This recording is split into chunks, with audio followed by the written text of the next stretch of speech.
Dimensional पे हमारे topic का नाम है linear operator and functional on finite dimensional spaces के लीनियर ऑपरेटर और फंक्शनल जो होते हैं फाइनाइट डायमेंशन स्पेसिस पे वो क्या होते हैं हमारे पास। अब मैंने आपको लीनियर ऑपरेटर का लास्ट लेक्चर में बताया हुआ है। हम सबसे पहले यहाँ देखेंगे कि हम किस तरह से डिफ़ाइन करते हैं, फिर उससे रिलेटेड कुछ रिजल्ट सीखेंगे। सबसे पहले हमारे पास है let X and Y be finite dimensional vector spaces over the same field. X और वाई हमारे पास कोई भी दो वेक्टर स्पेसिस हैं, सेम फील्ड के ऊपर वेक्टर स्पेसिस हैं और दोनों फाइनाइट डायमेंशनल हैं, यानी दोनों की कोई ना कोई डायमेंशन हमारे पास एक फाइनाइट नंबर की इक्वल होगी।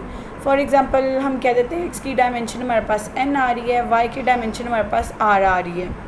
And T from X to Y a linear operator. Finite dimensional vector space होने के साथ साथ ये हमारे पास T from X to Y एक लीनियर ऑपरेटर है। हमने ये चीज़ पढ़ी हुई है कि अगर हमारे पास फाइनाइट डायमेंशनल हो और लीनियर ऑपरेटर हो तो हम उसकी बेसिस डिफ़ाइन कर सकते हैं। जितने डायमेंशन के अंदर एलिमेंट आ रहे होते हैं उतनी उसकी हम बेसिस डिफ़ाइन कर सकते हैं। जैसे अगर हमने कह दिया है कि डायमेंशन ऑफ एक्स एन आ रही है तो हम उसकी एन बेसिस डिफ़ाइन कर सकते हैं। डायमेंशन ऑफ वाई हमने आर कह दिया तो हम उसकी आर बेसिस डिफ़ाइन कर सकते हैं। और ये जो हमने बेसिस डिफ़ाइन की उसे हम लीनियर कॉम्बिनेशन की फॉर्म में लिख सकते हैं। अब देखिए यहाँ पे हम यही काम कर रहे हैं। सबसे पहले हमने जब बता दिया वो फाइनाइट डायमेंशनल लीनियर ऑपरेटर है, तो नेक्स्ट हम उसकी बेसिस के बारे में बता रहे हैं। We choose a basis E is equal to E1 E2 up to so on EN for X. X के लिए हम जो बेसिस बना रहे हैं वो E1 से EN है। वाई के लिए जो हमारे पास बेसिस हैं उसका नाम हमने B दिया, वो B1 से लेके BR तक है for Y with the vector arrange in a definite order which we keep fixed. और एक डेफिनेट ऑर्डर में है, जैसे देखें पहले E1 है, फिर E2 है, फिर E3 है, ये एक डेफिनेट ऑर्डर आ रहा है, यानी कि आपके पास इंक्रीज़ होती जा रही है। इसी तरह यहाँ पे B1 B2 B3 up to sworn BR, ये दोनों एक डेफिनेट ऑर्डर में आपके पास डिफ़ाइन की गई हैं। तो अगर एक फाइनाइट डायमेंशनल वेक्टर स्पेस हो, एक आपके पास लीनियर ऑपरेटर हो, बेसिस आपको पता हो, तो आप लोग उसे लीनियर कॉम्बिनेशन के फॉर्म में लिख सकते हो। एक्स के लिए भी लिख सकते हो उसकी बेसिस के रिस्पेक्ट से, वाई के लिए भी लिख सकते हो उसकी बेसिस के रिस्पेक्ट से। जैसे अगर मैं एक्स के लिए लिखूँ तो उसकी यूनिक प्रेजेंटेशन होगी आपके पास। अगर मैं डोमेन के एलिमेंट के लिए कह रही हूँ xi1 E1 plus xi2 E2 up to so on xin En, ये एक्स की रिप्रेजेंटेशन है। एक्स के लिए बेसिकली हम xi1 xi2 up to so on xin तक यूज़ करते हैं, तो ये आपके पास एक्स की रिप्रेजेंटेशन आ गई। अब टी एक लीनियर ऑपरेटर है। टी लीनियर ऑपरेटर होने का मतलब ये है कि जो उसकी डोमेन में प्रॉपर्टी होती है वही उसकी रेंज में भी प्रॉपर्टी जो है वो होल्ड कर रही होगी। यानी कि अगर डोमेन में सारी चीज़ें सम हो रही हैं उसके ऊपर आप टी लीनियर ऑपरेटर अप्लाई करोगे तो रेंज में वो सेपरेट होकर आपके पास आ जाएगी। अदर वर्ड में ये कह सकते हैं कि डोमेन में कोई भी एलिमेंट है तो रेंज में उसका कोई ना कोई इमेज भी ज़रूर एग्जिस्ट कर रहा होगा। तो आपने कह दिया कि सिंस टी आपके पास लीनियर है तो उसका कोई ना कोई इमेज भी एक्स का एग्जिस्ट कर रहा होगा जो Y is equals to T of X होगा। अगर Y is equals to T of X होगा तो हम टी एज इट इज़ लिख देते हैं, एक्स की जगह उसकी वैल्यू बता देते हैं। ये इसको समीशन की फॉर्म में summation I from 1 to n लिखने या k लिखना है तो k लिख लें, एक्साई के के लिख सकते हैं। समीशन और एक्साई के कांस्टेंट नंबर ऐसे बाहर लिख दें, टी जो है वो ई के पे अप्लाई हो जाएगा, तो ये वाई की एक यूनिक प्रेजेंटेशन आ गई। इसका मतलब अगर ये फाइनाइट डायमेंशनल है तो एक्स की यूनिक प्रेजेंटेशन के लिए हमें वाई की भी कोई ना कोई यूनिक प्रेजेंटेशन मिल रही है। ये प्रेजेंटेशन आपने अपने माइंड में रखनी है।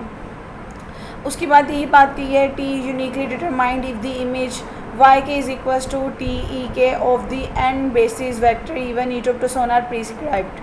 अब देखें जो y होता है वो टी ऑफ एक्स के इक्वल है। इसको सॉल्व करने के बाद अगर मैं वेरिएबल को देखूँ वो टी ऑफ ई के इक्वल आ रहा है। यहाँ से हम ये कह सकते हैं कि अगर हमें y की वैल्यू पता है Y K is equals to T E K की, तो हम उसकी सारी की सारी वैल्यूज़ को बता सकते हैं। ये एक्साई वाली चीज़ तो कॉन्स्टेंट होती है, अदरवाइज में ये कहना चाह रहे हैं इस वाली चीज़ को अगर देखें वाई टी ऑफ एक्स है तो टी ऑफ ई के ये वाई के इक्वल होगा कि वाई के की वैल्यू का हमें आइडिया हो, इस पूरे फैक्टर का आइडिया हो, तो हम वहाँ से बता सकते हैं कि हमारे इमेजेस क्या बनेंगे।